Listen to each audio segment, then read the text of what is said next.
YSR Congress party వాళ్ళు గత 5 సంవత్సరాలుగా సరే పొత్తు అనే పదం లేకుండా ఏ విధంగా బీజేపీతో అంటకాగారు. మొన్న కూడా అంబటి రాంబాబు గారు క్లియర్గా చెప్పారు, 25 సీట్లు మాకు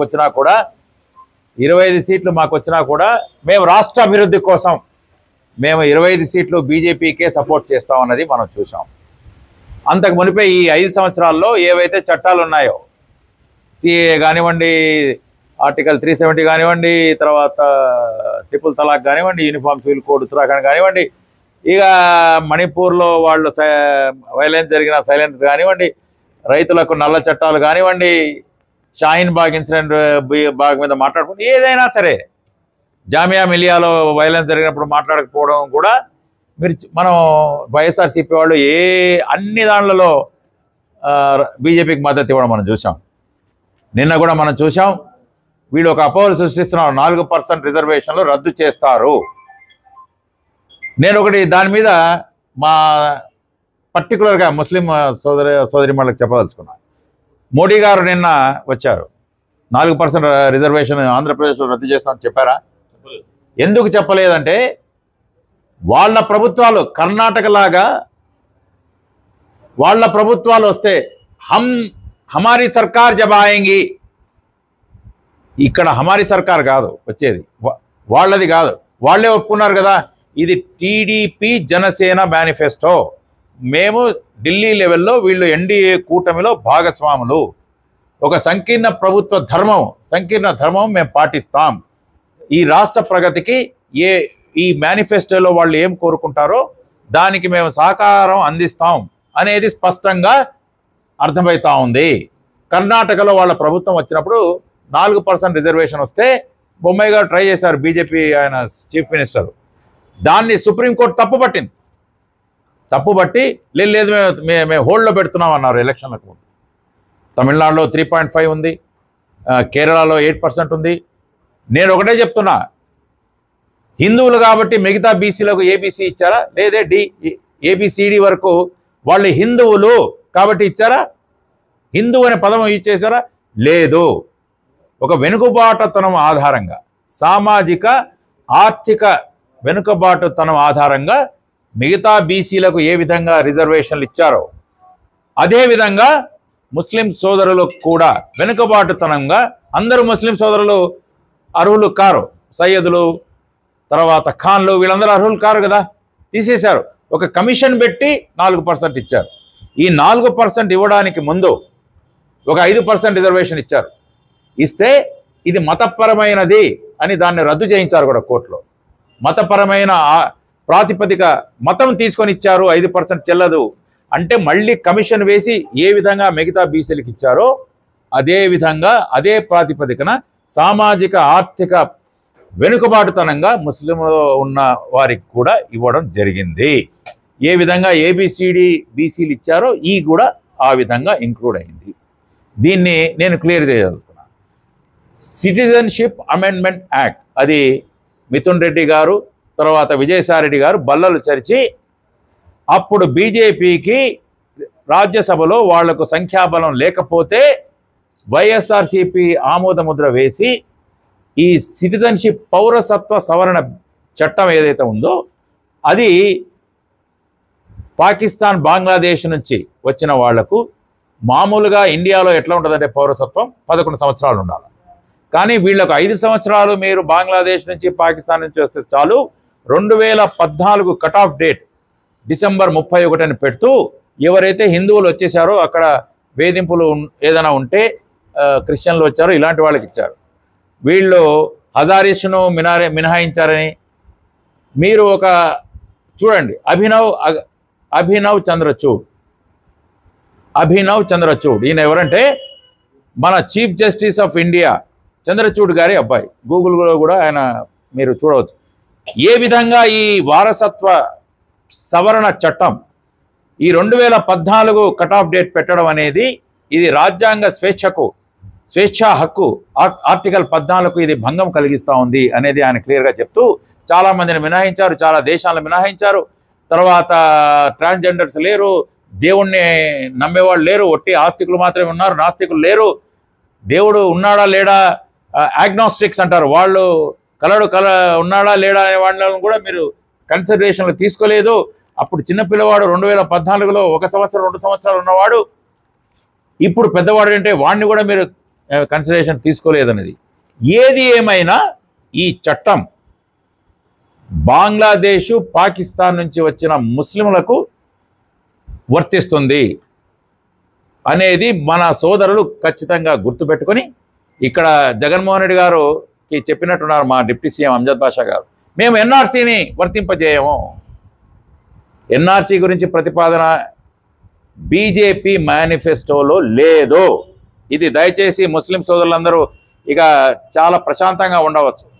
నాతో సహా సర్టిఫికెట్లు కానీ లేకపోతే ఎవరైనా అడిగి నువ్వు ఈ దేశస్తుడువా, పొద్దుటూరు వాడివా, కడప వాడివా, ఎస్ఎస్సి సర్టిఫికేట్ ఎక్కడ, మీ తాత ఎక్కడ పుట్టినాడు, ఇవన్నీ లేవు. 4% రిజర్వేషన్ ఊసే ఎత్తలేదు. ఎన్ఆర్సీ అనేది బీజేపీ మేనిఫెస్టోలోనే లేదు. జగన్మోహన్ రెడ్డి గారు మేము అధికారంలోకి వస్తే ఎన్ఆర్సీని వ్యతిరేకిస్తాం, ఖచ్చితంగా ఎవరైనా వ్యతిరేకిస్తారు, మేము వ్యతిరేకిస్తాం, మేము సిఏఏనే ఇక్కడ వ్యతిరేకిస్తాం, అమలు చేయము. అది కూడా పాకిస్తాన్, బంగ్లాదేశ్ వాళ్లకు లేని చట్టాన్ని ఆ ఎన్ఆర్సీ ప్రస్తావన వచ్చినప్పుడు ఎక్కడ అమిత్ షా గారు మాట్లాడినప్పుడు పార్లమెంటులో వీళ్ళే ఉన్నారు. సరే చట్టం కాలేదు, అది వేరే విషయం. ఈ సిఏఏ చట్టం తెచ్చినప్పుడు వీళ్ళే ఆమోదించారు, మిథున్ రెడ్డి గారు, జగన్. సో నేను అనేది ఏంటంటే ఎన్ఆర్సీ అనేది ఇక నిశ్చింతగా ఉండవచ్చు, అది మేనిఫెస్టోలో లేదు. 4% ఊసు మోడీ గారు ఎత్తలేదు, ఎందుకంటే ఉమ్మడి మేనిఫెస్టో టీడీపీ జనసేనది. యూనిఫామ్ సివిల్ కోడ్, ఉమ్మడి పౌర స్మృతి అనేది వీలైతే మేము అమలు చేస్తామని మోడీ గారు తమ మేనిఫెస్టోలో ఏదో చెప్పినట్టున్నారు. ఇది అమెరికాలో ఉంది, అంటే అందరూ పౌరులకు వివాహ చట్టం ఒకటి, రిజిస్ట్రేషను. అమెరికా లాంటి చాలా ఒకే మతం ఉండి తర్వాత జనాభా తక్కువ ఉన్న ప్రదేశాలు, తర్వాత మరీ బాగా అవగాహన చట్టం పట్ల ఉన్న దేశాల్లో ఈ ఉమ్మడి పౌరస్మృతి అంటే, శిక్షాస్మృతి అంటే ఇండియన్ పీనల్ కోడ్, తర్వాత అందరికీ ఒకటే ఉంది కదా, దొంగతనం చేస్తే ఒకటే శిక్ష, రేపులు చేసినవాడు ఒక శిక్ష, తర్వాత కబ్జాలు చేసినవాడు ఒక శిక్ష, మర్డర్లు చేసిన వాడికి ఒకటే శిక్ష, తర్వాత ప్రజల సొమ్ము తినేసిన వాడికి ఒకటే శిక్ష, అలాగా శిక్షాస్మృతి ఒకటే ఉంటుంది. 4% రిజర్వేషన్ ప్రస్తావన వచ్చినప్పుడు 2014 రాష్ట్రం విడిపోయినప్పుడు మళ్ళీ సుప్రీంకోర్టులో మేము సపరేట్గా దీని కోసం పోరాడాలన్నప్పుడు ముఖ్యమంత్రిగా చంద్రబాబు నాయుడు గారు ఉన్నారు, మైనారిటీ కమిషనర్ సెక్రటరీగా నేనే ఉన్నా. నన్నే పంపారు. చాలా ఒక 10 మంది ముస్లిం సోదరులు, షరీఫ్ గారు, తర్వాత అక్కడ అజీజ్ గారు, ఇక కడప నుంచి కొందరు, వీళ్ళంతా మేము 10 పీపుల్ వెళ్ళి నేను కూడా లీడ్ చేసి మంచి లాయర్లను పెట్టి స్టే తీసుకొచ్చాం. ఇప్పుడు ఈయన చెప్తున్నాడు, ఎవరో చెప్తే మన ముఖ్యమంత్రి జగన్మోహన్ రెడ్డి గారు, కానీ వాళ్ళ కృష్ణయ్య గారే దీని వెనకాల ఉన్నాడు. 4.5% బీసీలో ఉన్నదాన్ని తెచ్చారనేది అది రద్దు చేయించిన దాంట్లో. తర్వాత దాల్వాయి సుబ్రహ్మణ్యం కమిషన్ ఎవరైతే ఈ 4% రిజర్వేషన్ అబ్జెక్షన్ చెప్పింది ఆయనే, కొండల్లో ఆయన అడ్వకేట్ ఉన్నారు, మురళీధర్రావు, అర్చనారెడ్డి, ఈయన వెనక వండి తోసి వేయిస్తున్నాడు. నేను ఒకటే కోరుతున్నా, ఎస్ బీసీ సోదరులకు వాళ్ళ హక్కు ఉండాలి, అందులో అనుమానం లేదు. కానీ ఇది బీసీలకు 46% ఉంది, అది వేరే. ఈ 4% ఎక్స్ట్రా సామాజిక ఆర్థిక వెనుకబాటుతనంగా ఇచ్చినవి. కాబట్టి చంద్రబాబు నాయుడు గారు అప్పుడు బీజేపీ ఎన్డీఏ కూటమిలో ఉన్న దాన్ని కాపాడడానికి స్పెషల్ ఫండ్స్ ఇచ్చి, టీంలు పంపి, అధికారులను పంపి ప్రొటెక్ట్ ఏ విధంగా చేశారో ఇప్పుడు ఖచ్చితంగా ఆయన ఆన్ రికార్డ్ చెప్పారు, ఎస్ నేను కట్టుబడి ఉన్న 4% రిజర్వేషన్. అదే అందుకోసమే మోడీ గారు వాళ్ళ ప్రభుత్వం వస్తే కర్ణాటకలో లాగా, అది వాళ్ళ మేనిఫెస్టో, అది మా మేనిఫెస్టో టీడీపీ జనసేనది. కూటమిలో ఉన్నాం, కూటమి ధర్మం ప్రకారం ఆయన మోడీ గారు కూడా మాట్లాడలేదు. నిశ్చింతగా ఉండవచ్చు ముస్లింలు. ఇది చంద్రబాబు నాయుడు గారు ఎట్టి పరిస్థితుల్లో ఇది ధక్కా తగలనివ్వను, దీనికి ఢోకా లేదు, కాబట్టి నిశ్చింతగా ఉండవచ్చు. మసీదులు కూలగొడతారు, చర్చిలు కూలగొడతారని ఒక ప్రచారం. అయ్యా నేను అడుగుతున్నా, ఇక్కడ ఎంపీ అవినాష్ రెడ్డి గారు ఉన్నారు, ఒక్క మసీదుకి ఏమన్నా, శ్మశానానికి ఏమైనా ఇచ్చారా? ఈ ప్రభుత్వం కూడా మేము ఉన్నప్పుడు, నేను కమిషనర్గా ఉన్నప్పుడు చంద్రబాబు గారు కూటమిలో ఉన్నా, అంతకుముందు కూటమిలో ఉన్నా కూడా కలాం గారిని ప్రెసిడెంట్ చేశారు ఆయన. ఎందుకంటే ఒక ఎన్డీఏ కన్వీనర్గా ఉంటూ ఎన్డీఏ కన్వీనర్గా ఉంటూ అప్పుడే అపరచానికుడు చక్రం నేను అప్పుడు చీఫ్ సెక్రటరీ ఆఫీసర్ ఆయన ఉన్నాయి చాలా ప్రపోజల్స్ అప్పుడు కృష్ణకాంత్ గారు వాళ్ళు వీళ్ళందరూ ఉన్నా కూడా అబ్దుల్ కలాం గారిని ప్రెసిడెంట్ చేసిన వ్యక్తి కాబట్టి ఈయన యొక్క లౌకికవాద తత్వ క్రెడెన్షియల్స్ ఎవరు డౌట్ చేయాల్సిన అవసరం లేదు. ఎట్టి పరిస్థితుల్లో ఇప్పుడు రాబోయేది ఇదిగో నేను కోరుతున్నా మా సోదరులను కూడా 140-150 సీట్లతో టీడీపీ జనసేన ఎన్డీఏ కూటమి అధికారంలోకి రాబోతుంది. ఇప్పుడు మోడీ గారు కూడా అంత మోడీ అమిత్ షా లాంటి రాజకీయ నీతిజ్ఞులు కదా, ఇక్కడ రాకపోతే చంద్రబాబు గారితో పొత్తు ఎందుకు పెట్టుకుంటారు? ముస్లిం సోదరులు కూడా గమనించాలి. ఎందుకు పొత్తు పెట్టుకుంటారు?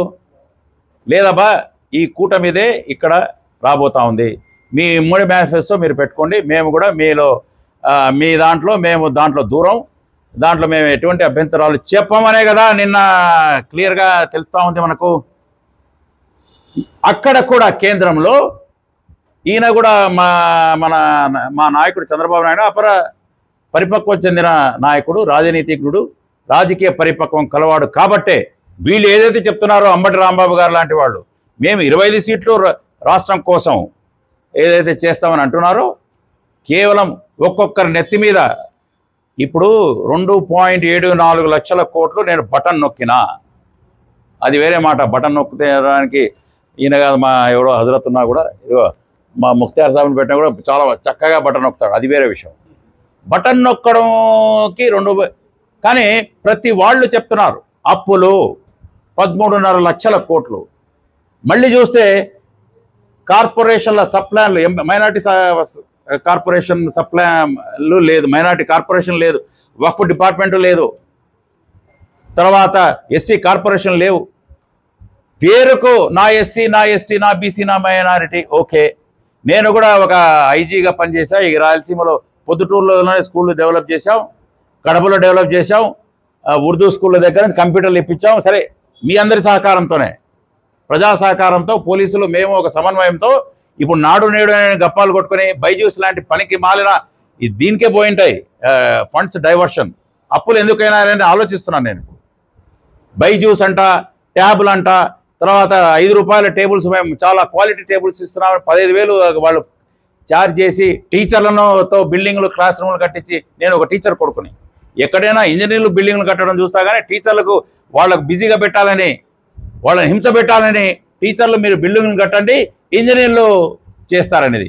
హాస్పిటల్లో కనీస వసతులు లేకుండా మరి హాస్పిటల్ మెరుగు ఏ విధంగా పరిచారు? ఇప్పుడు నాకు తెలిసి ఖచ్చితంగా పొద్దుటూరు ఆసుపత్రిలో కూడా మీకు ఇంజక్షన్లు కానీ, సిరంజిలు కానీ, ప్రతి మందులు బయట తెప్పిస్తుంటారు. ఇప్పుడు బ్యాండేజ్లు కూడా లేవండి. మరి ప్రతి వాళ్ళు Proddatur refer to Kadapa, Kadapa refer to SVIMS పోతే గాయబ్ అతను, అల్లా హఫీజ్, దేవుడికి ప్యారా, అల్లాకు ప్యారా హోగా.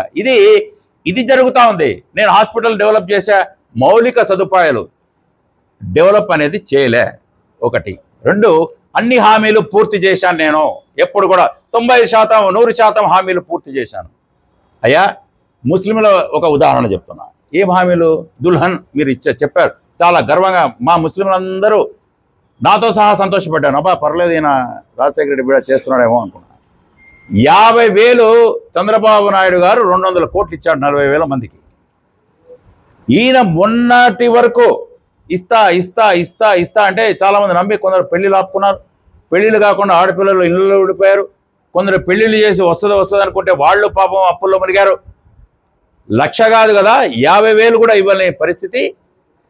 తర్వాత ఇప్పుడు మా డిప్యూటీ సీఎం గారు కూడా అక్కడే ఉన్నారు కడపలో, ఆయన కూడా చెప్పా ఇప్పుడు అక్కడ, నాయనా 10వ తరగతి నిబంధన మీరు మేనిఫెస్టోలో చెప్పారా? వధువు ఇక్కడ ఉంటే వరుడు తెలంగాణ వాడు ఉండకూడదు, లేకపోతే కర్ణాటక వాడు ఉండకూడదు. ఇది లేదే నిబంధన తెలుగుదేశం హయాంలో. ఈ కొత్త నిబంధనలు, విదేశీ విద్య కూడా వస్తానే ఇస్తా, అదొక హామీయా కాదా? చాలామంది నమ్మారు ముస్లింలు, గంపగుత్తగా వేశారు ఓట్లు. విదేశీ విద్యకు ఆయన జగన్మోహన్ రెడ్డి వచ్చాడు పంపిస్తాడులేమో అనుకొని అందరిని పంపారు. ఇప్పటి వరకు అప్పుల్లో ఉన్నారు. ఎవరైతే తమ బిడ్డలను పంపారో, పిల్లల్ని ఎవరైతే పంపాడో ఫారిన్ కంట్రీస్కి అప్పుల్లో ఉన్నారు. ఖచ్చితంగా అటువంటి మత సాంప్రదాయాల పరిరక్షణ చంద్రబాబు గారు ఖచ్చితంగా హయాంలో ఉంటుంది అని తెలియజేస్తూ అన్ని హక్కుల పరిరక్షణకు కట్టుబడి మైనారిటీల హక్కులకు పరిరక్షణకు కట్టుబడి ఉంది ఈ ప్రభుత్వం. ఈయన ఇవన్నీ బోగస్ క్లెయిమ్స్ తప్ప జగన్మోహన్ రెడ్డి గారు మేము అన్ని హామీలు నెరవేర్చామనేది నేను ప్రూఫ్తో సహా మీకు చెప్పాను, ఆధారాలతో సహా. మేనిఫెస్టోలో ఉన్నవి కూడా పూర్తి చేయలేదు, ప్రజలకు ఎటువంటి మేలు జరగలేదు, కనీస వసతులు లేవు, పెన్షన్లు ఏదైతే స్కీములు అంటున్నారో 2 సంవత్సరాలు వచ్చిన వాడికి 3వ సంవత్సరం అందరికి కట్ అయినాయి. ఒకటి కరెంట్ అంటాడు, పెట్రోల్ కూడా 12 లీటర్లు ఉంది, మీకు కారు ఉందని ఒకసారి, పోయిన సంవత్సరం కారు లేదు, ఏదో ఇన్కమ్ ట్యాక్స్ కట్టినా ఒకసారి, ఎవడో కట్ట. పోయిన సంవత్సరం 900 గజాలు ఉంది, ఈసారి వాలంటీర్ వచ్చి బాగా కొలిచినాడు, 1000 గజాలు దాటింది, లేదు కట్టు. అరే ఇప్పుడు చంద్రబాబు గారు ఎంతమంది అర్హులో పెన్షన్లు అందరికి ఇస్తాం, 50 ఏళ్ళు దాటిన ముస్లింలకు కూడా ఇస్తాం, 18 నుంచి 59 వరకు 1500 ఇస్తాం. తర్వాత ఉద్యోగాలు అస్సలు లేని పరిస్థితి, 2 లక్షల ఉద్యోగాలు అంటున్నారు, జాబ్ క్యాలెండర్ లేవు, డిఎస్సి లేవు. అదేదో ఫస్ట్ వస్తే నేను మెగా డిఎస్సి మీద పెట్టబోతున్నా అని చంద్రబాబు నాయుడు గారు చెప్తున్నారు. కాబట్టి అందరూ ఆదరించాలి. ఈ డొల్లతనం ఉంది. ఈ ఎంపీ గారు కూడా ఇక్కడ అవినాష్ రెడ్డి గారు ఏదో బిజీగా ఉన్నారు, ఆయన బిజీలో ఆయన ఉన్నారు. ఈ ముస్లింలకు ఏదైనా అసలు కనీసం ఆ ఫండ్ నుంచి ఏది నిధులు ఇవ్వలేదని మా సోదరులందరూ చెప్తున్నారు. ఇక్కడ ఉన్న ఎమ్మెల్యే గారు కూడా మరి ఇవన్నీ పట్టించుకోలేని పరిస్థితి. ఒక పెద్ద మనిషి వరదరాజు రెడ్డి గారు, నాకు 91 నుంచి నేను డిఎస్పీ జమనూరుగా ఉన్నా, కడప కూడా ఉన్నా. అటువంటి వ్యక్తిని ఒక పెద్ద మనిషిని, ఒక పెద్ద ఆయన మనం గెలిపించుకుంటే అందరికీ అందుబాటులో ఉండి, ఎందుకంటే మనకు అవసరం ఎంపీ భూపేష్ కూడా అవసరం మనకు. ఎందుకంటే మనకు గొంతెత్తి చెప్పగలిగేది మన ఎంపీలు. ఇది దయచేసి గుర్తుపెట్టుకుని సోదరులారా. సరే వేరే వాళ్ళు కూడా ఉండవచ్చు, కానీ మనకు ఈ కూటమికి ఆదరిస్తున్నది కేంద్ర ప్రభుత్వం.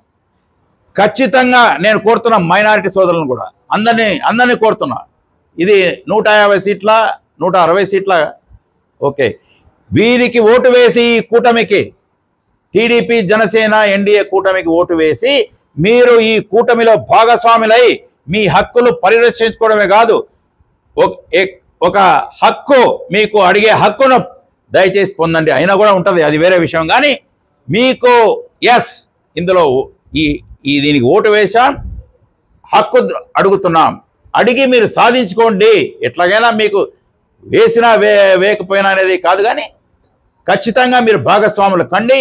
ఇక్కడ ఈ ప్రభుత్వం, అక్కడ సర్వేలో ఆ ప్రభుత్వం ఉంది కాబట్టే వీళ్ళందరూ ఒక కూటమిలో చేరారు. అంతకుముందు కూటమిలో ఉన్నా కూడా చంద్రబాబు గారు ఎటువంటి మత సామరస్యానికి కానీ భంగం వాటిల్లే, ముస్లిం మైనారిటీల హక్కులకు భంగం వాటిల్లదా, ఇంకా మెరుగైనాయి.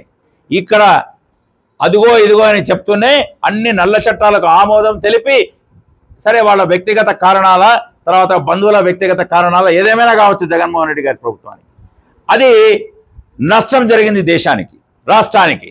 ఈ నష్టం జరగదు అని తెలియజేస్తూ మీకందరికీ సలాములు, నమస్కారం తెలియజేస్తాను.